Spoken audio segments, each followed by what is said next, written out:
Good morning, good day, good evening, whenever it is you're watching this wonderful program, the Danny Schneider Show of Music cable show. And I'm very excited, and today I have a couple very interesting guests, especially interesting to me as a kid growing up. I've listened to songs they've written. There's a songwriter show today. I have P.F. Sloan, who I know he basically wants to talk about new things, but I have to let you know he wrote Eva Destruction and Secret Agent Man and a bunch more, but those are two that, you know, go back to, you know, when I listened to the radio when I was a kid, and I love both those songs. And also Stephen Kalinich. Did I say it right? Kalinich. I knew I was going to say it wrong. I've been practicing. But he's a poet and a lyricist and worked with Brian Wilson and wrote Beach Boys songs on the Friends album and all. And I'm really very grateful for you guys to be here. We're happy to be here. I'm happy to be here. It's good to see you. It's good to see you too. Philip, I can call you Philip, right? Yes, please. Well, let's just start in the beginning. Hey, I forgot to mention, I have Captain Kaos. Hello. In fact, he's the one who has a subterranean musical hour. On KIV 870 AM, every Friday night at midnight. Must listen to. Right, it's a call-in show and plays local music, and it's he does a great job for local musicians, so we'll have him talk and give his number, and also you can send in your CD to Captain Kaos. And he brought me Philip, P.F. Sloan, and Stephen, and I'm not going to try the name again, I might get it wrong again. Kalinich. We're big fans of the Captain. Yeah, and I appreciate it very much. Philip, let's start in the beginning. You've written so many heavy classic songs and grassroots, and I could go on. We'll hopefully maybe touch a few of those, although I do know you want to talk about the future, and now both of you do. Yeah. But how did you start in songwriting? I know you were 13. Yeah, I started with Aladdin Records in Los Angeles, which was an R&B label, Thurston Harris. Mm-hmm. I grew up listening to Thurston Harris and Shirley and Lee and Little Richard, Chuck Berry. And someone put a flyer in my parents' mailbox. It was Aladdin Records. They were having an open audition. Mm-hmm. And I got on the bus with my guitar and stood in line outside Aladdin Records. My turn came in after a few hours, went into the recording studio, did an audition, and for some reason they liked what they heard and signed me. And was that here in LA? That was here in Los Angeles, Pico Boulevard. Oh yeah. The building is still there. The space is intact. It's now a hairdresser place. Pico and what? Do you remember? It's right near Magic Auto. I think it's Burnside. I think. But it's right near. It's a block away from Magic Auto. What did you play? Is it something you wrote? No, I played a Little Richard song, and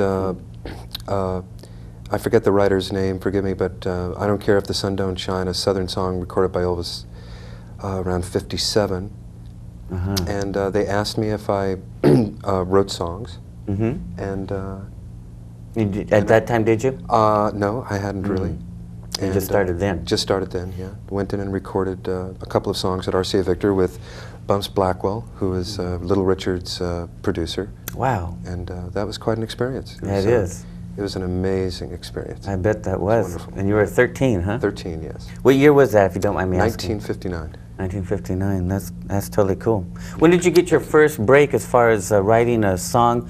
For instance, maybe the Secret Agent Man or the Eva Destruction, or did you write those for somebody, or did you write them for yourself and then somebody heard it and said... The songs were different. Eva Destruction was a song that was written as a prayer. It wasn't ever published. The song basically was never heard. I played it for the publishing company one time. They refused to publish it. Why? They thought it was too negative, or what? No, it just wasn't up to their standards of what they thought a hit song was like. It wasn't written as a hit song. It was written just as a prayer. Put it to music.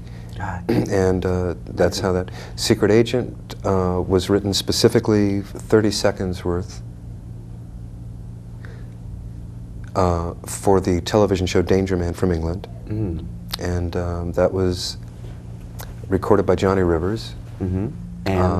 And the Ventures recorded it first and immediately, and their record was a very successful Was that the record. instrumental? That was the instrumental version, and I loved that the best, obviously, because being 16, 17 years of age, I learned how to play guitar, you know, with the Ventures. So that was a great thrill. That was wondrous moments. That is great. Wondrous moments. Tell us a little bit too. I want to get to everybody here, but this is really a treat for me. I've been looking forward to this because a lot of these records are the ones that inspired me, you know, to just love music at the age I was. I was probably about 10, 11, 12 or something, Yeah, including that's when it the first Mamas and the Papas album. You played guitar on there too.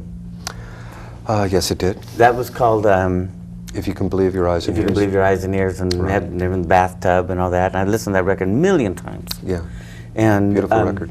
can you tell me a little story, a little memorable anecdote or experience during the recording of that album, or is there anything? Okay.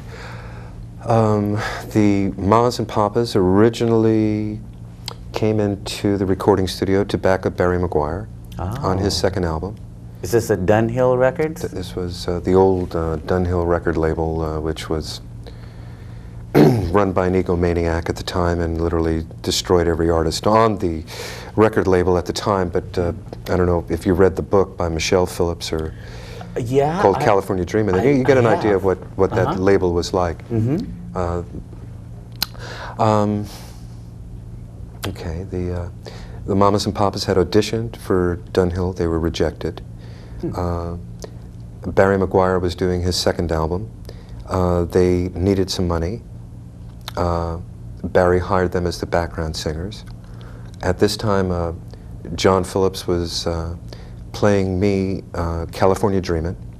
Hadn't quite been finished. And Barry recorded it for his album. And when we went in to do the Mamas and Papas album, after Barry finished his album, had the wonderful experience of playing guitar with them. They're a fabulous vocal group. You have no idea. I mean, you only get a gist of it on record. But to actually be there in the studio and hear their harmonies and feel their energies, I mean, obviously it's you can only get so much down on record, but and so much in live performances too. There's some marvelous, some extremely precious memories that I have of that. I bet. I even absorbed it way up in Sacramento, listening to you playing guitar on that album. It was a great album, yeah. And I got paid for that. It was fun. Man, that is wonderful. Thank you, Lord. Steve, I have to ask you about your experiences with the Beach Boys and working with Brian Wilson. I know you're primarily a lyricist, correct? Correct. And a poet. Correct. And so you worked with Brian Wilson. That's got to be, you have to have something you can share with me. What song were you primarily involved with, or what album? I was Friends involved album? with quite a few, but on the Friends I wrote with Dennis, Little Bird and Be Still. And Phil and I recently, they did a Beach Boy tribute last year at the El Rey Theater, Pet Sounds and the Friends album. And Phil sang Sloop John B, and he called me, or someone called me and said, would you like one of the original writers? And I hadn't performed for 25 years. And I went and did Be Still, and then someone else did my song Little Bird, and it was a wonderful experience. It was a tribute for Brian Wilson? For Brian Wilson, yeah, and Paul Rock and a few other people put it on, and it was really a wonderful experience. I bet. That was what, you said about a year ago or something? Was it a year, Pia? I think about a year ago. I see. And then you've also written for many other groups too. I know you mentioned Odyssey. Yeah, I wrote Magic Touch for Odyssey. And what are some of the others too? I wrote for Mary Wilson. Wilson, right. Randy Crawford? Randy Crawford, yeah. I wrote Only Your Love Song Last for Randy Crawford, which was the flip side of her first single. And there was a Hugh Masekela flugelhorn solo on it. And it's just it's a gorgeous love song. And I saw Randy last night at Paponi's. That was funny because bringing back all the memories, going back 20-some years. But it was a wonderful song. She's a wonderful singer. Yeah. When you go about writing a song, I wouldn't mind asking both of you this too, because the kind of the premise of my show is to hopefully there's, especially here in LA, there's so many up-and-coming and struggling musicians and songwriters, and I like to get people like yourself and ask them, what maybe advice would you give to up-and-coming writer? I'll go first and then throw it over to PF.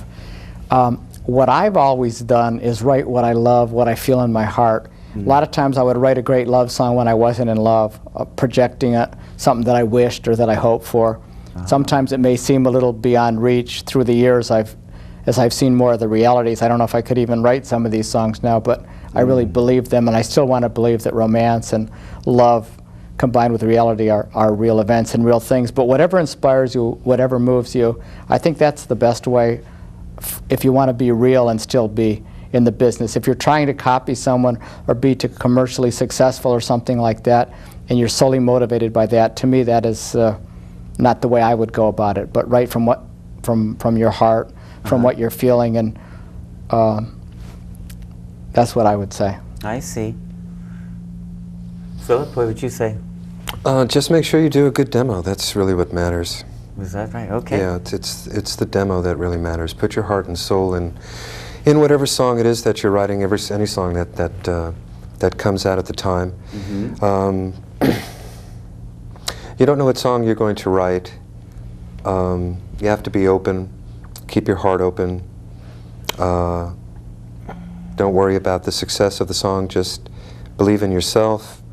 Believe in every day as to who you are, and things will happen as they're meant to happen. Everyone is a songwriter, and I think it's said in the Bhagavad Gita that everyone's life is a song, and we're all living a song. So, you know, songwriters, musicians, live the song. Live life as a song. You know, And open up to the song within you. I think that's a good. Meaning whatever you're really feeling, just put it out there and kind of let the chips fall where they may, type of a thing? Well, that's our approach. There's other people that do it differently, but. Captain, you have anything you want? Yeah, I was just wondering if you're going to be performing, Phil, PF, in the future. I don't know about the future. There was a possibility of. I was talking with Jack Cassidy of Hot Tuna, and he wants to be able to get out on out on the road, and we were talking about putting together a band to go out and tour some clubs and things like that. Sing? Play guitar and sing, but doing that, I guess, for a while. It's been a while. Speaking of that, before time just slips away, because I'd love to ask you also about the Grassroots. You were the lead singer and founding member of the Grassroots, a bunch of different things. But before the time slips away, which it always does, would you please play us a song? Sure. And what are you going to play? Have you decided yet? Yeah, this song called "Across the Night," and it's a brand new song. Cool. Across the Night. And it's a finger-picking song, so it's bear with me. Cool.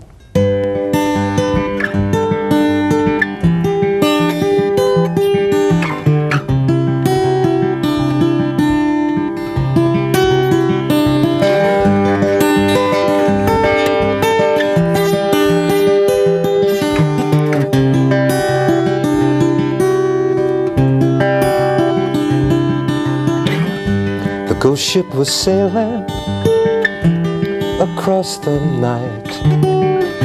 I'd seen it from my window in the pale moonlight. So I sent my dreams to bed, I sent my prayers ahead, and to my lover I said it would feel better in the morning. But she is no reason why. She is waiting across the night. When I'm with Mary, we talk about you and how hard some relationships are to let go of or work through. In the same situation, but in good faith, I can't let it break my heart, 'cause that would be a waste of the love we know and the time we've spent together. But he is wondering how to say goodbye, and she is waiting across the night, somewhere across the night. Whoa, high above the telephone wires, I fly like a bird in flight, to your light, to your light, to your light, to your light. Oh yeah, oh yeah, I have to get across tonight. Oh, help me get across tonight.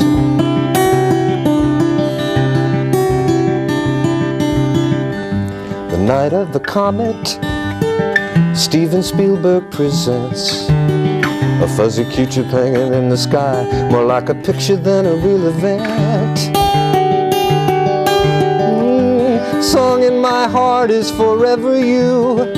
Oh, you fill me up with gratitude, and whether it be win or lose, you always give me something I can use. You lift me up out of my solitude and embrace me with your truth. She is waiting for a reason why,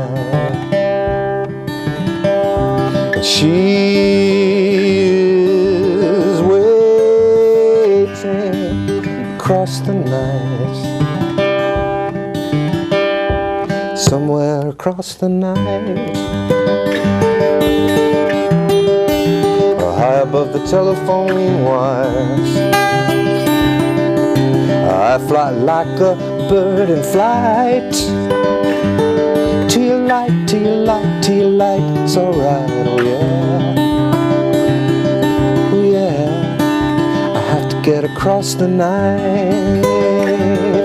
Whoa, whoa, yeah.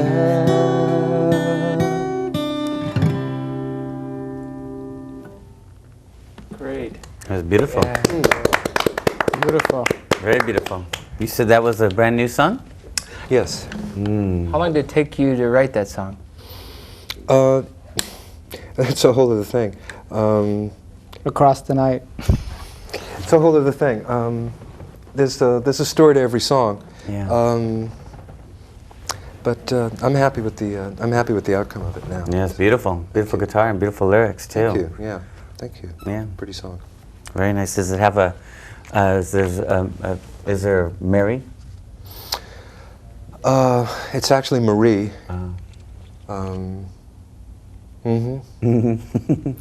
Okay. Yeah.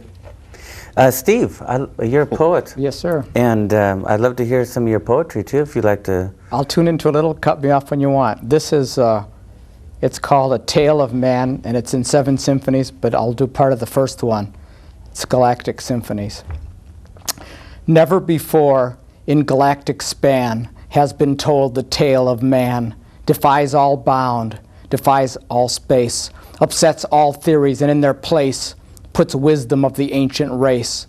Stories of creation thrown, of man who left his home from stars among the universe and found the earth alone, void of purpose, without form, cold, barren, uniform. No room to differentiate choice from predetermined fate and save the world before it is too late. For mankind, since time has opened up its book for a solution to problems and savagery doth look, and each age has the answer, and each age the road will pave, and all our undaunted saviors lead us to that same grave. So where can we find salvation? Can we discern from the movement of the tree within the quake the presence or the power through which earthly things take shape? Can we know from the pull of the planet and the stars the life within the atom, the life we know as ours? Did man in his greatest age, through every prophet and every sage, ever calm the unstoppable rage, the ruthless destruction, the war, the hate, the cheating and the lies? Did anyone stop the horror through the earthly wise? Did anyone you know of teach the roses how to grow? Show the harmony to maple leaves, teach the river's rhythmic flow? Or have you heard of any man of earthly fame claim to be the creator of his father's or his own name. Surely none can answer to the questions that we ask. Only something far beyond could create beauty to make things beautiful, create music for man to write a symphony. The principle of music comes before music, the principle of art before art. The laws and harmonies are existent, yet man must hear them in his heart. For all our worldly knowledge, all libraries and all brains cannot in one instance heal all the world's pains. Love alone can heal, love alone can mend, love alone can bind, love alone gives life meaning, love alone gives life anticipation of a greater time. It's turned out to be a great show. He's got a great book out, a poetry book, I believe. And also, didn't you do a reading, was released as a record that Brian Wilson produced for you? Yeah, we did a poetry album called A World of Peace Must Come, and I narrated a lot of poems, and Brian on a few of them sang background music and played the organ and different things. Wow. And some of the poems have come out as books, separate, and some of the books, besides what I do with Brian, I've talked to PF about maybe putting some of the poems to actually a song form or something. I don't know what's going to happen, but we're planning to let it unfold, see how the egg will burst open. The piece you just did, that was, there was like 7 similar movements. It tells the story? 7 movements. That's just one of them. I cut a few parts out. I tried to edit in my head. It's different every time I do it because I kind of change it, but when it's on paper, it's one way. When did you write that? I wrote that one 20-some years ago. Oh, I see. Yeah. Do you think that's part of a secret too? I mean, maybe one week you're writing a 3-minute love song that will go on an album, a pop song, but then out of you, your heart tells you to, I need to write a large, epic piece of poetry, and while you're following, I don't want to put words in your mouth, but I'm just wondering if by, following what you feel, that... To me, they just both come in the same way. I don't look at one as a higher or lower form than another, because sometimes being light and playful can have just as strong a communication as a message, but they're different moods and seasons within me, and I kind of let them come when they come. Sometime when I'm hungry or something, if I try too hard to write something that's commercial, nothing comes out. So I try and get back with a real feeling. Oh yeah, that's a good question. I need to ask this question. What do you do if you have a block of some kind of writing-wise? Do you just say, to heck with it, I'm not going to write now? Or is there a way you get out of it? Or let Phil start on that one, and then I'll... I don't think I can really answer that.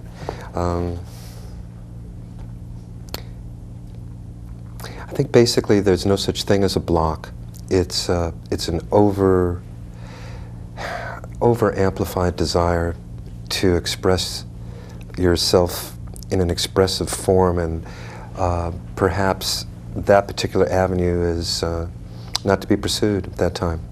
So it depends. I mean, I'm really not the one to answer that. I mean, you both have more of a spiritual approach, seems to me, to your creativity. We're spirits experiencing the human experience. We're not humans experiencing the spiritual.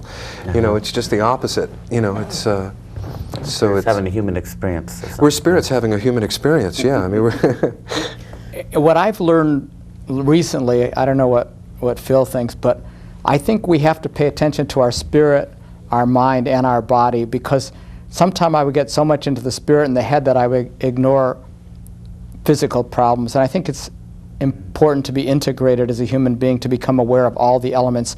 To me, a block is, and he's just said it, is we put an envelope around ourselves, what is there ready to burst forth out of us. We kind of block ourselves. We stand in our own way. And by being peaceful and by being transparent and relaxing, something will emerge. We can be transformed, and the block that seems to be there is really not there and can open up.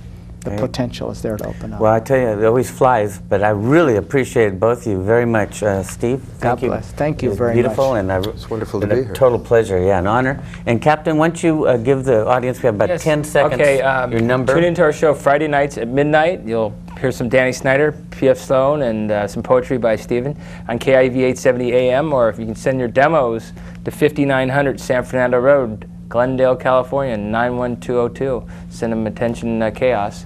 And it's Friday nights at midnight. Okay, Captain Kaos, thank you very much. Thank you very much. David Kalinich. Steven.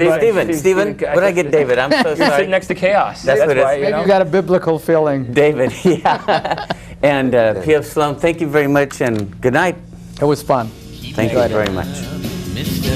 Doldrum.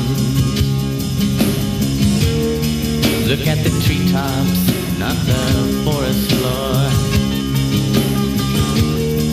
It's a done deal, let's get rambling. Face the tiger, walk through a different door. Future pain. Future pain. Future pain.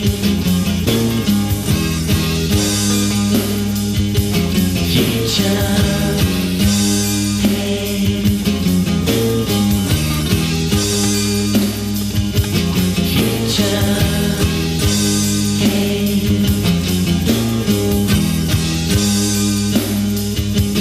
future.